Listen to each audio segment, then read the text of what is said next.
Welcome to the Quark and Roll podcast. I am your host, Kwok Pui Lan. Today's guest is Dr. Cody Sanders, a queer Baptist minister and pastoral theologian, who is a professor of Congregational and Community Care Leadership at Luther Seminary in St. Paul, Minnesota. Before that, he was pastor to Old Cambridge Baptist Church in Cambridge, Massachusetts. Thank you very much, Cody, for joining the podcast.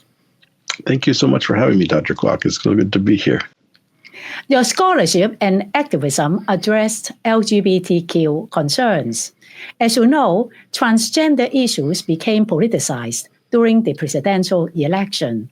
Just days ago, the Supreme Court turned down a request to reconsider the legality of same-sex marriage. Can you share with us your reaction to what is happening to the LGBTQ community in the United States? Yeah, I think this is a really important time to be paying attention to what's happening with LGBTQ rights in the U.S., especially for churches that are concerned about the lives and well-being of LGBTQ people. I think the Supreme Court decision to decline hearing that case was a really good one that we hoped for, but we weren't really sure about going into it. And then, of course, the other big case that's before the Supreme Court that they will be deliberating on is the one around the ban of conversion therapy or reparative therapy, which many states have banned. And then, of course, trans rights are probably the most critical legal area of concern right now. The ACLU is mapping just this legislative season about 616 anti-LGBTQ bills in the U.S. Last year, there were over 470 of those passed. Many of those bills are targeting trans people. Some of them for things like public access usage to bathrooms and things like that. Some of them around who can play sports and things of that nature. And that's just the federal map. There's also local school board and city council resolutions and proposals that are coming before school boards all the time. So I think for churches that are really concerned about LGBTQ livability of life in their communities, this is a time when we have to be engaged at the level of especially our local political scene, our school boards, our city councils, and our state legislatures, because the decisions that are made in these kinds of settings are going to directly impact the livability of life for LGBTQ people in our communities. So when I teach students how to think about the practice of care for communities, I try to help them think about not only the individual level of care with the person that you're sitting with, having pastoral conversation with about their own life, but to also think about care at the institutional level. What are we doing in our churches and our schools that impacts the livability of life for queer and trans people? And then at the socio-political level, because those decisions, whether it's the Supreme Court or at the federal level or the state legislature or the school board, are going to impact life for people in our communities. And we know the most vulnerable in all of these situations are LGBTQ youth, whose lives are often made really precarious by decisions that are being made at the institutional and socio-political levels. So, yeah, a very precarious time right now on the legal scene in the U.S. Cody, you have written the first book that talks about the intersection between religious and spiritual narratives and LGBTQ suicide. Can you share with us why did you write that book and what are the main themes of that book? Yeah, that book sort of emerged when I was beginning my doctoral studies. I went to Bright Divinity School to study the ways that religious and spiritual narratives fuel hate crime violence against LGBTQ people. And then in my first semester there, this was in the fall of 2009, there was that long string of gay teen suicides that was very highly publicized on the news, probably one or two a week for 5 or 6 weeks. The first one probably being Tyler Clementi. It was very highly publicized when he took his life. And it started to shine a light on the situation of anti-LGBTQ bullying and violence. I wrote a little article in Religion Dispatches called Why Anti-Gay Bullying is a Theological Issue. And then decided I really needed to reorient my dissertation research away from just the physical violence that is perpetrated, fueled by religious sources sometimes, to the ways that violence takes place against our sense of self or our sense of soul, the sort of internalization of that kind of religious spiritual violence. So I interviewed LGBTQ people who had had a suicide attempt in their lifetime and survived. And I was really interested to hear what role religion, their religious practice, their theological beliefs, the teachings of their communities, etc., played in their life leading up to their suicide attempt. And then how they worked with those narratives in the aftermath of surviving. There were a couple things I think I found in that research that were surprising to me, and I always find the surprising findings are usually the really important ones because they're the ones that I didn't expect from reading the literature. And at the time, there was really no literature on suicide among LGBTQ people in the theological literature. There was a lot of social science literature. But a couple things I found that really hope clergy and those who teach clergy here is that it was not just the anti-LGBTQ messages that people heard that were so destructive and debilitating to them. It was the fact that those death-dealing anti-LGBTQ messages were spoken right alongside very life-giving, important theological messages. And those two kinds of messages came from the same theological sources, the same preachers, the same biblical texts, the same churches, etc. And it was the sort of spiritual chaos of that theological doublespeak, which one interviewee described as hearing God loves you and God hates you, and it's the same voice and the same words.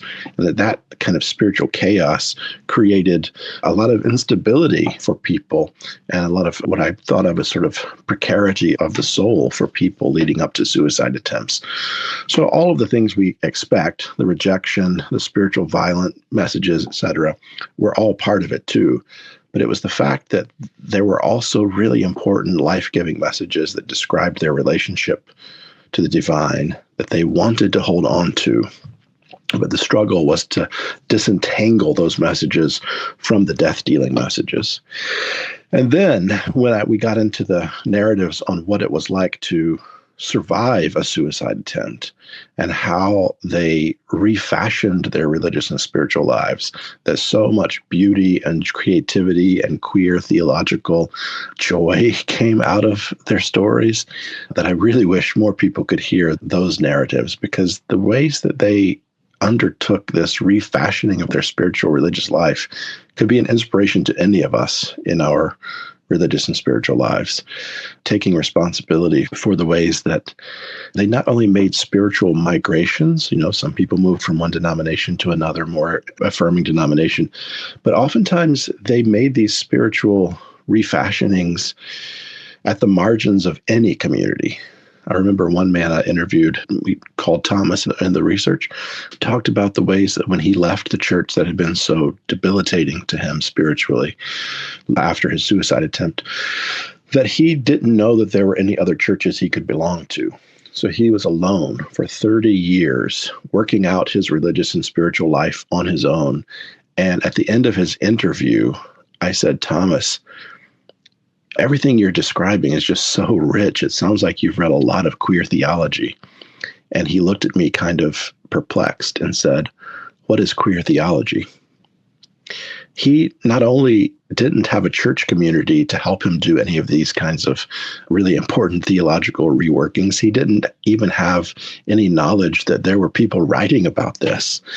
And what he had done on the margins of his church, any church community, was just beautiful theologizing for the purposes of surviving.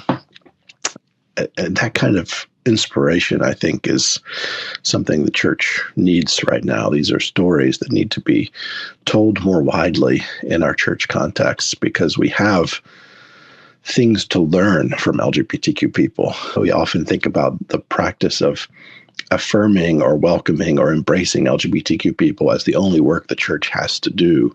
But I think the next step beyond that is compassionately and curiously learning from the lives of LGBTQ people and the ways that our lives have become sources of theological wisdom when we have had to live those lives on the margins of the religious communities that have pushed us away.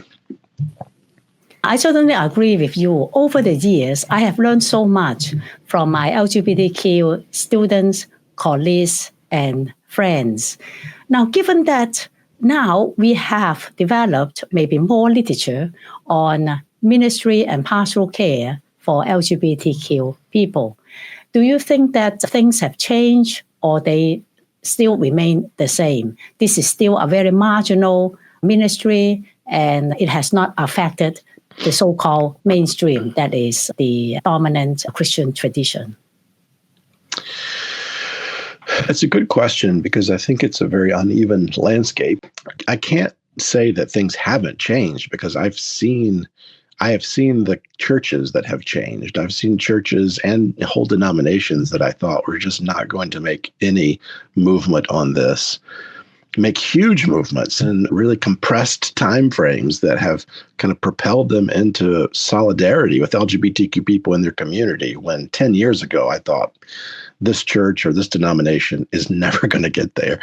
So yeah, there's definitely been change, and there's certainly been a lot of really encouraging movement among religious communities, churches, denominations toward LGBTQ affirmation, and that's important. And at the same time, this is the thing I think is hard for people in more affirming churches and denominations to get. Even though that's true, statistically, the vast majority of churches in the U.S. are churches that LGBT people cannot belong to and that they aren't affirmed by. And many of those churches are churches that are actively working against the well-being of LGBTQ people by advocating for these, 600 and some odd laws that have been proposed in state legislatures around the country. So yes, there's been change, but I think a lot of people in more affirming denominations think that the work is over, when actually I think it has really just begun. We've just begun to see sort of a critical mass of affirming religious communities that are at least willing to embrace LGBTQ people. But this is the piece that I really hope churches can get, that becoming affirming of LGBTQ people is actually the beginning of your work toward LGBTQ justice and flourishing. It isn't the end of the work. And many churches treat that becoming affirming as the goal, and then they stop. What I would really love to see for churches and denominations that have made LGBTQ affirmation a priority in their commitments is to take the next step, which I think involves a couple different things. One is learning to learn from LGBTQ lives, because there are ways that LGBTQ people have been practicing faith at the margins of their religious communities for generations that can teach us a lot about what it means to cultivate community, to have really loving, committed relationships with other people, to practice forgiving those who have done us harm, to practice solidarity and mutual aid and justice seeking. All of these stories of queer collectives that have done this work for generations is at risk of getting lost because the churches, the sort of mainline churches that have now become affirming, don't know those stories. They often think that the story begins when their church started talking about LGBTQ affirmation, when there's decades and decades of work before that they're not aware of. Recovering those stories and letting them circulate more in our communities is part of that next step. I'll just give a little mention here to a new podcast out from historian Lynn Gerber called When We All Get to Heaven. And it's the story of the MCC church in San Francisco throughout basically a first decade of the AIDS epidemic, pastored by a friend of mine named Jim Matalski. That podcast is just a rich source of historical information, but more importantly, inspiration for churches that now need to be places that can help people stay alive and to protect their neighbors from the targeting of government and things of this nature, not just LGBTQ neighbors, of course, our immigrant neighbors, et cetera. So leaning in with curiosity to see what we can learn from the lives of LGBTQ people that would benefit the entire church to learn. The second part of this that I really hope churches get that moves them beyond just affirmation is what it means to be in solidarity with people. I think when you become affirming of LGBTQ people, you have to become aware of the pain that many LGBTQ people are now going to be bringing into your church community when they decide to give you a chance to say, I'll take you up on this welcome and see if this is a place I can belong. Many of us come with long histories of religious spiritual violence. So a sort of trauma-aware ministry is something that we must develop in churches that endeavor to do this work. A really wonderful book by a colleague of mine, Brooke Peterson, called Religious Trauma, is a great book about that very issue. And then solidarity also means standing with LGBTQ people in the public square. Whenever I go to churches now to talk about LGBTQ ministry, I usually end the conversation by asking them to seriously consider what they will risk to stand in solidarity with LGBTQ people in their current era. I show them the legislative map. I tell both historic stories and contemporary stories of the ways LGBTQ lives are targeted for exclusion, for violence, etc. And churches have to think really carefully and critically and prayerfully about how they will risk their comfort, how they will risk their resources to stand with queer and trans people, how they will risk the possibility of becoming targeted for anything from vandalism to, political attacks by their neighboring congregations or local politicians. Tell the stories of churches that are doing this. A church that I know in Texas that's helping trans people to get to other states in order to have the gender affirming care that they need and helping to pay for that because they can't get it in Texas anymore. Churches in Minnesota that are becoming havens for trans families that are moving to Minnesota from states like Florida because their trans kid growing up in Florida is not going to be able to get the care they need or go to school in an affirming space. So they move all the way to Minnesota just to have a safe place for their kid to grow up as a trans kid. And the churches in this community here that are starting to see themselves as a haven for trans people who are being sort of migrating to this state. So learning to learn from LGBTQ lives, lessons that we all need to internalize as congregations, and learning to stand in solidarity and risk something of our institutional life for our LGBTQ neighbors, I think is the next movement for most churches that have already become affirming. Now, Cody, you are a theological educator. Can you comment on theological education? That is, whether theological institutions are training future pastors that will do what you just described, or theological educators are still not taking up that challenge to prepare the future leaders to minister with LGBTQ people? Yeah, I think that's a really uneven landscape too.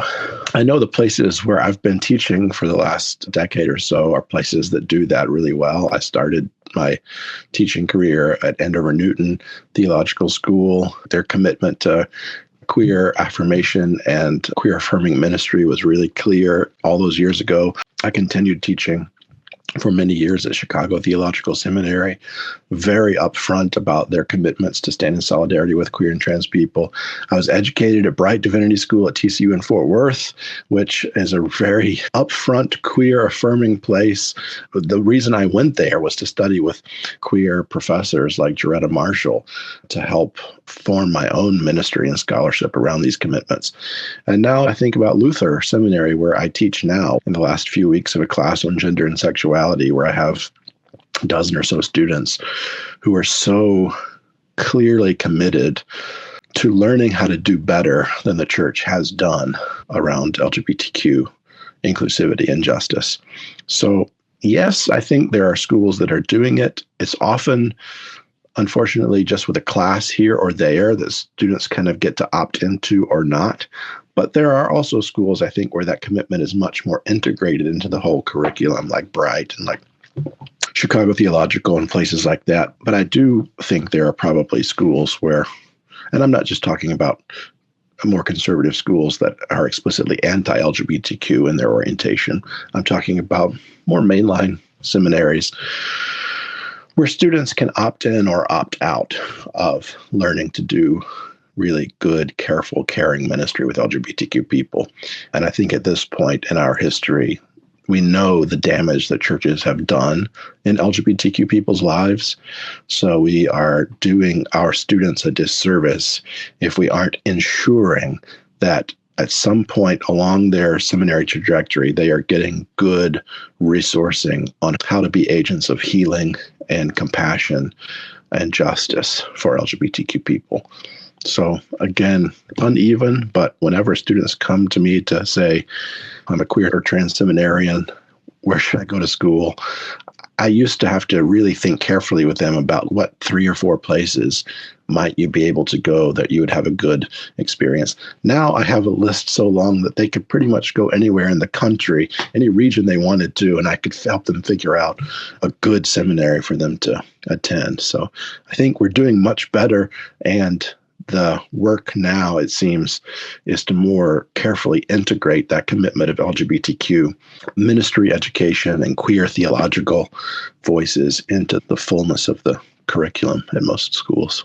As you know that some mainline denominations are still struggling with this issue, either domestically and globally. I belong to the Anglican tradition. As you have heard, we have just nominated the first woman to be the Archbishop of Canterbury, and she was very supportive of the blessing of same-sex couples in the Church of England. But on the other hand, you have GAFCON, which is more a conservative network of bishops and clergy and lay people who are very much against her leadership and her position on same-sex union. And there was also this division in the United Methodist Church. I wonder if you are observing all this happening in these mainline denominations, what have been some of your reflections and responses? I don't think the sort of reaction against LGBTQ inclusivity and affirmation and justice is surprising. I think what is encouraging about this is that it's sort of the majority of those denominational traditions that are taking a stand for LGBTQ people and with LGBTQ people. And the reaction against it is typically a smaller minority of those denominational bodies.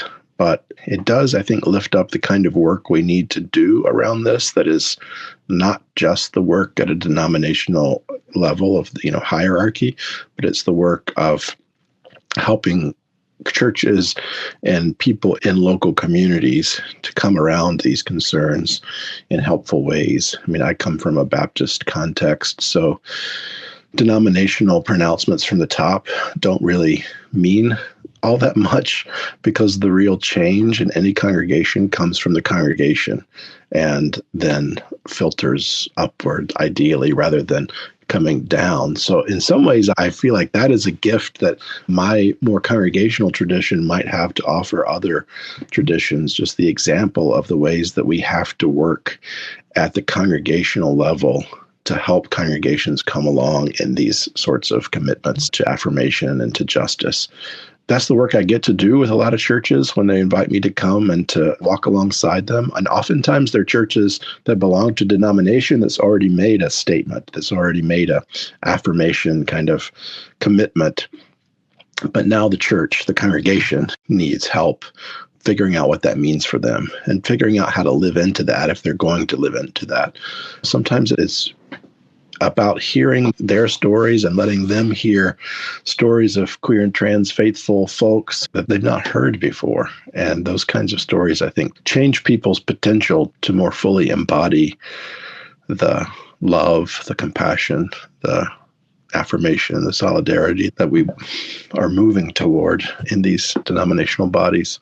The shift for me has been seeing for a long time the minority of denominations trying to fight for LGBTQ inclusivity and justice and being silenced or sidelined or denied. And now the majority in some of these denominations is fighting for LGBTQ inclusivity and justice. And it's the voices against that are in the minority in many cases now, which is a big shift in the statistical picture, at least. That certainly gives us some hope. I read somewhere you wanted to be a pastor since you were 5 years old and asked your father and grandfather to build a church in your backyard. And so can you share with us your passion for leading a church? And you have been doing it for so long to witness God's inclusive love for everyone, including the LGBT community. What sustains that hope? Yeah, that's a good question. I have loved the church since I was a child, and I've always imagined myself living my life in service to the church. From that little backyard chapel that my dad and grandfather built me, a little robe and stole my grandmother sewed me when I was playing church with my other grandfather, who would come up after school and play with me in that backyard chapel. I think what sustained me then in that love for the church is still what sustains me. It's taken on a different meaning, I think. The church where I grew up was a place that it was a Southern Baptist congregation in South Carolina, where I was really loved and nurtured by the people of that church, who saw an early sense of call in my life, who nurtured that, who supported that, Sunday school teachers who I wanted to go to church early on Sunday morning to talk to because I liked them and they cared about me. That community was really important in sort of launching me into this sort of vocational trajectory of following that sense of call. There was a time that, though, of course, when I realized my own sense of same-sex attraction, which I didn't really have any language for at that time, was going to be in conflict with the sense of call to ministry. And for a long time, I had to sort of figure out what that meant on my own because I wasn't sure who I could talk to about that. But then in seminary, when I knew I needed to get serious about finding a community that would nurture my sense of call as a queer person, I started to look for the kinds of communities I needed. I found a congregation in Atlanta called Oakhurst Baptist Church that had been nurturing the ministerial vocational development of queer and trans seminarians for decades, who had queer ministers on staff. And I joined that church, and they nurtured me through the ordination process. And it was the first time I'd ever been a part of a church that had thought about my embodiment before I got there. There was a place for me at the table before I even arrived. And having communities like that are what I think sustained me in this work. Recently, I finished a year-long interim pastor at a church here in Minneapolis called The Table, which is a non-denominational kind of very contemporary church, lots of young adults, young families. And one of the kind of foundational commitments of this church when it started a decade or so ago was to be a place of belonging for LGBTQ people. And it's a place where a lot of queer and trans people over the course of that decade who have been in religious traditions that were really spiritually violent to them have found a home. And being a part of a place like that and seeing the importance of a community that nurses the spiritual wounds of LGBTQ people and helps them live in a faith community and thrive in their religious spiritual lives, that kind of thing is so encouraging to me. And that's sort of what gets me excited about teaching ministers how to do this work in their congregations. So, yeah, I guess I find in the midst of a lot of chaos at the sociocultural and political level that I find my own sense of rootedness and the practice of hope taking place at a more grassroots local level of community. And I hope that people who are cultivating those communities, students, pastors, theologians who are teaching future ministers, don't undervalue the importance of a community for LGBTQ people. Trevor Project recently found in one of their really big studies of LGBTQ youth that having one affirming adult in the life of an LGBTQ youth reduced their suicide potential by 40%. And that's just having one affirming adult in their life. So the nurturing, sustaining, protective factor of having a community of belonging, especially amid our current epidemic of loneliness and isolation, is a genuine gift to people. And I think if we want to start somewhere in our affirmation of LGBTQ people's lives and our work toward their well-being, we should do that by cultivating communities of belonging where LGBTQ people are absolutely, unquestioningly at the table with us on this journey. Those kinds of places, whether they're churches or something else, are a real gift.